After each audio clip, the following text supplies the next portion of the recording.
Hey students, welcome back to my channel Bansal biology. आज का जो ये वीडियो है इसमें हम गैटबी और डीबीटी 2024 के बारे में डिस्कस करना चाहेंगे। जैसे कि आपको पता है कि इनकी डेट्स आ गई है, तो आज के इस वीडियो में हम इनके बारे में पूरा इन डिटेल बात करने वाले हैं। हर एक चीज़ हम इसमें डिस्कस करेंगे। इसके अलावा अगर आपको गैटबी की 2024 की तैयारी करनी है तो आप बंसल बायोलॉजी ऐप को डाउनलोड कर सकते हो, क्योंकि उसमें कंप्लीट गैटबी 2024 की तैयारी करवाई जा रही है। अगर हम यहाँ पर देखें, अगर हम बात करें गैटबी 2024 के बारे में, तो यहाँ पर गैटबी और डीबीटी 2024 के बारे में अगर हम बात करें तो ये इन्फॉर्मेशन बुलेटिन है। इसको आप डाउनलोड कर सकते हैं। लिंक जो है वो मैं नीचे डिस्क्रिप्शन बॉक्स में आप सभी को दे दूंगी। सबसे पहले अगर हम यहाँ पे बात करें तो इंपॉर्टेंट डेट्स की सबसे पहले बात आ जाती है। तो गैटबी की जो डेट्स हैं और डीबीटी की जो डेट्स हैं वो 8 फरवरी से लेकर 6 मार्च तक ओपन है। लास्ट डेट ऑफ ट्रांजैक्शन क्या रहने वाला है? 6 मार्च रहने वाला है। अगर हम यहाँ पर देखें गैटबी के लिए और डीबीटी के लिए फीस कितनी रहने वाली है, तो गैटबी अगर आप जनरल, ओबीसी, ईडब्ल्यूएस से तो 1200, डीबीटी के लिए भी इतनी रहेगी। एससी, एसटी, पीडब्ल्यूडी के लिए 600 रुपीज़ रहने वाली है। अगर कोई दोनों देने वाला है तो उसके लिए यहाँ पर 2400 और यहाँ पर 1200 रुपये रहने वाली है। करेक्शन विंडो जो है ये भी ओपन करेंगे। ये ओपन होगी 8 मार्च से लेकर 9 मार्च तक, यानी कि 2 दिन के लिए करेक्शन विंडो ओपन रहेगी। एग्जाम सीबीटी मोड होने वाला है। एमसीक्यू क्वेश्चंस रहने वाले हैं। 180 मिनट का रहेगा। दोनों एग्जाम 3-3 घंटे के होंगे। दोनों ही एग्जाम को 20 तारीख को कंडक्ट करवाया जाएगा। लगभग 2 महीने हैं तैयारी के लिए। मोर देन इनफ होते हैं अगर हम अच्छे से प्रिपरेशन करें तो। गैट भी होगा सुबह 9 बजे से 12 बजे और डीबीटी होगा 3 बजे से लेकर 6 बजे तक। एडमिट कार्ड वगैरह आपको दे देंगे और जैसा कि मैंने कहा वेबसाइट का लिंक मैं आपको नीचे डिस्क्रिप्शन बॉक्स में दे दूंगी। आप जब गैटबी का फॉर्म फिल करने वाले होंगे तो सबसे पहले आप देख लेना कि आप एलिजिबल तो हैं ना इसके लिए। फिर आपको सबसे पहले रजिस्टर करना पड़ेगा अपने ईमेल आईडी और मोबाइल नंबर के थ्रू। आपको एक ऑनलाइन एप्लीकेशन फॉर्म मिले, ऑनलाइन एप्लीकेशन नंबर मिलेगा, उसको संभाल के रखिएगा। अगर हम यहाँ पर देखें तो आपको अपना जो एप्लीकेशन नंबर है उसको संभाल के रखना है। स्कैन कॉपीज रखनी, जैसे अपनी फोटोग्राफ की, कैंडिडेट सिग्नेचर की, अगर आपके कोई सर्टिफिकेट है तो इन सबको। फाइनली आपको पे करना होगा। जिस भी मेथड के थ्रू पे करना चाहते हैं आप उस मेथड के थ्रू पे कर सकते हैं।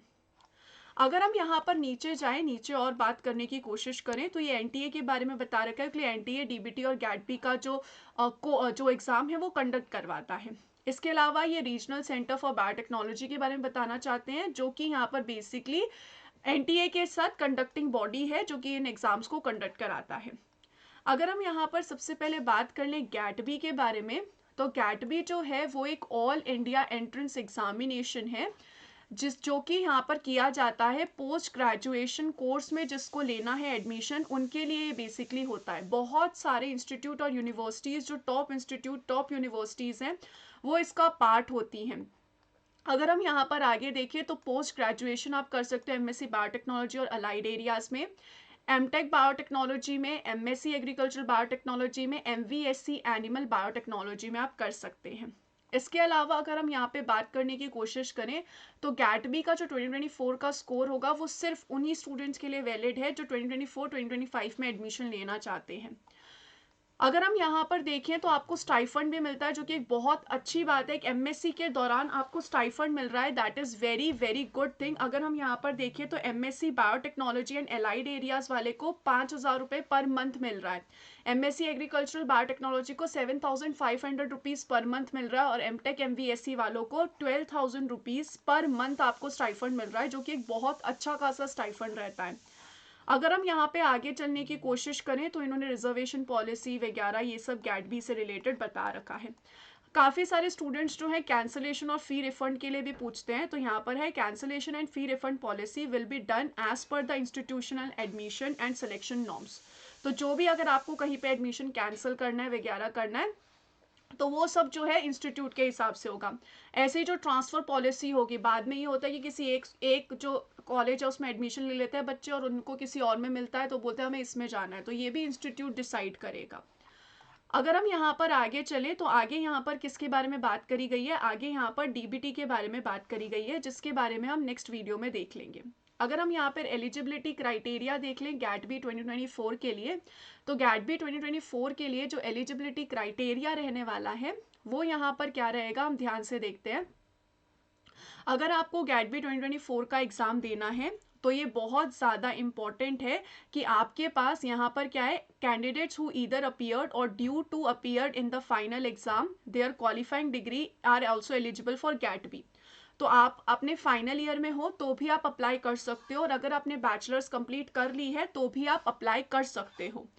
अगर हम यहाँ पर आगे समझने की कोशिश करें, वो अंडर रिजल्ट अवेटेड कैटेगरी में अप्लाई करेंगे जो भी स्टूडेंट्स यहाँ पर अप्लाई करना चाहते हैं गैट-बी में और अपने फाइनल ईयर ऑफ बैचलर्स में हैं। इस कंडीशन में आपको हेड ऑफ इंस्टीट्यूट से लेकर सिग्नेचर करके यहाँ पे अपलोड करना पड़ेगा। अगर हम यहाँ पर आगे चलें तो आगे यहाँ पर बता रखा है पैटर्न ऑफ एग्जामिनेशन गैट-बी के लिए बेसिकली क्या रहने वाला है। तो वही जो पहले होता था सेम वही है कि सेक्शन ए में फिजिक्स केमिस्ट्री मैथ्स बायोलॉजी आएगा 10+2 लेवल का, जिसमें 60 क्वेश्चंस होंगे। हर एक क्वेश्चन 1 मार्क्स का होगा और सारे क्वेश्चंस अटेम्प्ट करने होंगे। वहीं अगर हम दूसरी तरफ बात करें सेक्शन बी के बारे में, तो 100 क्वेश्चंस होंगे, 60 अटेम्प्ट करने होंगे, 3 मार्क्स का हर एक क्वेश्चन रहेगा, यानी कि 180 मार्क्स हो जाएंगे। तो 180 प्लस 60 मार्क्स कितने हो जाते हैं, 260 मार्क्स हो जाते हैं। यहाँ पर जाकर आप यहाँ पर सिलेबस भी देख सकते हैं गैट-बी का, इफ़ यू वांट तो आप यहाँ पर सिलेबस भी देख पाएंगे गैट-बी का।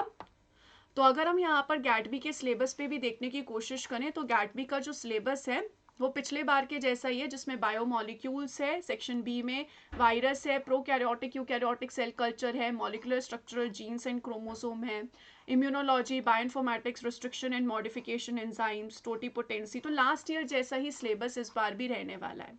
वही सेम चीज़ है कि सेक्शन ए जो है उसमें 10+2 आएगा, सेक्शन बी जो है इसमें बेसिकली पूरा बायोलॉजी लाइफ साइंस आने वाला है। सो मैं आपको ये सजेस्ट करती हूँ कि अगर आपको मेरे साथ पढ़ना है तो आप डाउनलोड कर सकते हैं बंसल बायोलॉजी ऐप को। अगर हम इसके बारे में आगे पढ़ें तो जो मोड ऑफ एप्लीकेशन है, जो मोड ऑफ एग्जामिनेशन है वो इंग्लिश रहने वाला है। इसमें यहाँ पर सेक्शन ए जो होगा उसमें हर क्वेश्चन 1 मार्क्स का होगा, नेगेटिव करोगे तो 0.5 मार्क्स डिडक्ट हो जाएंगे। सेक्शन बी में हर एक क्वेश्चन 3 मार्क्स का होगा, डिडक्ट 1 मार्क्स जो होगा वो डिडक्ट कर लिया जाएगा अगर आपने गलत किया। तो एक बात बहुत अच्छी है सेक्शन बी में कि आपको 100 में से सिर्फ 60 क्वेश्चंस अटेम्प्ट करने हैं, तो ये बात जो है बहुत अच्छी है इससे रिलेटेड। अगर हम टाइमिंग ऑफ एग्जामिनेशन देखें तो ये सारी बातें हम ऑलरेडी कर चुके हैं। इसके बारे में अगर हम यहाँ पे आगे चले, if you try to move further regarding this, तो यहाँ पर ऑनलाइन एप्लीकेशन फॉर्म आपको फिल करना होगा। ये चीज़ मैंने आपको बता दिया कि किस तरीके से करना होगा। आप एग्जामिनेशन सेंटर्स भी देख सकते हो कि आपको कौन सा एग्जामिनेशन सेंटर जो है वो फिल करना है। हमने फीस वगैरह सब देख लिया है पहले ही। इसके अलावा अगर हम यहाँ पे आगे चले तो कुछ इंपॉर्टेंट इंस्ट्रक्शंस यहाँ पे दिए हुए हैं इन्होंने। सेंटर्स के बारे में बात की गई है, प्रोहिबिटेड मटेरियल्स बताए हुए हैं, अनफेयर चीज़ें मत करिएगा, ये सारी चीज़ें इन्होंने बता रखा है। इसके अलावा रिस्पॉन्स शीट आएगी जो कि जो रिस्पॉन्स शीट होगी वो आपको रिजल्ट्स के बारे में बताएगी। तो एनएटी जो है रिस्पॉन्स शीट देगा, जिसमें रिस्पॉन्स शीट में जो आपको यहाँ पर कितने दिन में दे देगा, 2 to 3 डेज में आपके सामने एक रिस्पॉन्स शीट आ जाएगी जो कि बताएगा कि आपने क्वेश्चन पेपर में क्या क्या अटेम्प्ट किया है, और जो आंसर की होगी वो आएगी। अगर आपको लगता है कि कोई आंसर गलत है तो आपको 200 रुपये देने पड़ेंगे पर क्वेश्चन के हिसाब से, और ये नॉन रिफंडेबल फीस होगी अगर आपको लगता है कि इन्होंने कोई गलत आंसर दिया है। यहाँ पर जो होगा the result will be processed on the basis of final answer की के बेसिस पे होगा, और फाइनल आंसर की को आप चैलेंज नहीं कर पाओगे। इसके अलावा अगर हम देखें तो गैट-बी में based on the marks obtained, आप जो भी ऑब्टेन करोगे आपको यहाँ पर लिस्ट ऑफ क्वालिफाइड कैंडिडेट्स की लिस्ट निकालता है गैट-बी, और उसके बेसिस पे जो आपका है डिफरेंट इंस्टीट्यूट्स में सिलेक्शन हो सकता है। तो यहाँ पर आप पब्लिश की जाती है पूरी लिस्ट होती है, उसको आप डाउनलोड कर सकते हो, और उस डाउनलोड करने के हिसाब से जो इंस्टीट्यूट्स हैं उनमें एडमिशन होता है। अगर हम यहाँ पर आगे चले तो आगे अगर हम यहाँ पर इसको और पढ़ने की कोशिश करें तो ये सारी चीज़ें। इसके अलावा इन्होंने सर्टिफिकेट वगैरह बता रखे हैं, अगर कोई सर्टिफिकेट अपलोड करना हुआ तो उसके बारे में इन्होंने सब कुछ बता रखा है कि किस तरीके का फॉर्मेट होना चाहिए, क्या होना चाहिए। आप इन चीज़ों को बहुत अच्छे से देख लेंगे। नेक्स्ट थिंग इज गैट-बी में पार्टिसिपेटिंग इंस्टीट्यूट्स कौन कौन से हैं। तो यहाँ पर अगर हम देखें 2024-2025 में अमेठी है, BHU जो कि एक बहुत अच्छा है, बनस्थली है, इसके अलावा सेंट्रल यूनिवर्सिटीज़ हैं। इसके अलावा अगर हम यहाँ पर देखें तो बहुत सारी यूनिवर्सिटीज़ हैं, इसमें IIT इंदौर भी इंक्लूडेड है जिसमें टोटल 10 सीट्स अवेलेबल है MSc बायोटेक्नोलॉजी के लिए। जेएनयू है एमएससी बायोटेक्नोलॉजी के लिए 30 सीट्स यहाँ पे अवेलेबल रहने वाली हैं। इसके अलावा अगर हम यहाँ पे चले तो बहुत सारी यूनिवर्सिटीज़ हैं, कुछ मुझे एक दो यूनिवर्सिटी नई भी दिख रही हैं। एसपीयू पुणे है जिसमें 30 सीट्स अवेलेबल है एमएससी बायोटेक्नोलॉजी के लिए। यहाँ पर गुजरात की बड़ौदा की यूनिवर्सिटी है, 3 है, 30 सीट्स हैं। हैदराबाद यूनिवर्सिटी 30 सीट्स अवेलेबल हैं। इसके अलावा अगर हम यहाँ पर देखें तो इसके अलावा इफ़ यू मूव फर्दर तो PGIMER है जिसमें टोटल 10 सीट्स है। BHU में टोटल 30 सीट्स अवेलेबल हैं। SPU में टोटल 30 सीट्स हैं। JNU में टोटल 15 सीट्स कंप्यूटेशनल कोर्स के लिए है। NIT भी आ चुका है इस बार, NIT दुर्गापुर भी इस बार इसके थ्रू ले रहा है। 10 सीट्स यहाँ पे अवेलेबल है NIT दुर्गापुर में, जो कि पहले नहीं हुआ करता था। ये एक नई सी चीज़ मुझे दिख रही है। इसके अलावा जामिया मिलिया भी इस बार इसके साथ है जिसमें 10 सीट्स अवेलेबल है। ओके ग्रेट, तो काफ़ी सारे नए जो इंस्टीट्यूट्स हैं वो जुड़े भी हैं। इसके अलावा एमएससी एग्रीकल्चरल बायोटेक्नोलॉजी भी है यहाँ पर। इस तरीके से सारी कहानी रहेगी। तो ये बहुत सारे मुझे नए इंस्टीट्यूट्स दिख रहे हैं जो कि मुझे पहले नहीं दिखे थे, और कुछ इंस्टीट्यूट्स इस लिस्ट से गायब भी मुझे लग रहे हैं, जैसे कि IIT रुड़की जो है, इस बार हमने देखा था कि IIT रुड़की जो है वो हमारा IIT जैम के थ्रू एडमिशन लेने वाला है, और यहाँ पर मुझे कहीं पे IIT रुड़की का नाम दिख भी नहीं रहा है। इंदौर का हमने नाम देखा कि IIT Indore was included in this, but I can't see the name of IIT Roorkee, जो कि IIT जैम के थ्रू हमने देखा कि IIT जैम के थ्रू इस बार ले रहा है एडमिशन। इसके अलावा IIT जैम में IIT दिल्ली भी जुड़ चुका है, तो ये that's a very good news. तो इसके अलावा फिर यहाँ पर इन्होंने बता रखा है कि रिजल्ट अवेटेड अगर आप हो तो उसमें आपको किस तरीके से करना है। यहाँ पर लिस्ट ऑफ सेंटर्स दिए गए हैं, ये सारे सेंटर्स रहने वाले हैं। अगर आप गैटबी या फिर बेट 2024 के लिए अप्लाई करना चाहते हैं तो दीज आर द लिस्ट, आप इस लिस्ट को बहुत अच्छे से देख सकते हैं। ये सारे एग्जामिनेशन सेंटर्स हैं। सो ये जो एग्जामिनेशन सेंटर्स हैं ये स्पेशली गैटबी के लिए रहने वाले हैं। जो गैटबी के लिए थे वो ऊपर के सारे एग्जामिनेशन सेंटर्स बेसिकली गैटबी के लिए रहने वाले हैं। इसके अलावा आपको पोर्टल किस तरीके का दिखेगा ये सब आप देख सकते हैं यहाँ पर। इसके अलावा कॉमन सर्विसेज कुछ चार्जेस हैं वो यहाँ पर इन्होंने बता रखे हैं, और इस तरीके का आपको जो एप्लीकेशन फॉर्म है वो इस बार दिखने वाला है। तो आप यहाँ पे अप्लाई कर सकते हैं जाके, ये जो है पोर्टल है आप इसके ऊपर जाके आराम से अप्लाई कर सकते हैं। Wish you all the very best guys. इसके अलावा अगर आपको कोई डाउट्स हो तो आप नीचे कमेंट सेक्शन पे पूछ लेना। वंस अगेन अगर आपको मेरे साथ हमारे गैटबी के कोर्स में ज्वाइन करना है तो आप डाउनलोड कर सकते हैं हमारी ऐप पंसल biology. Thank you so much guys, bye bye, take care.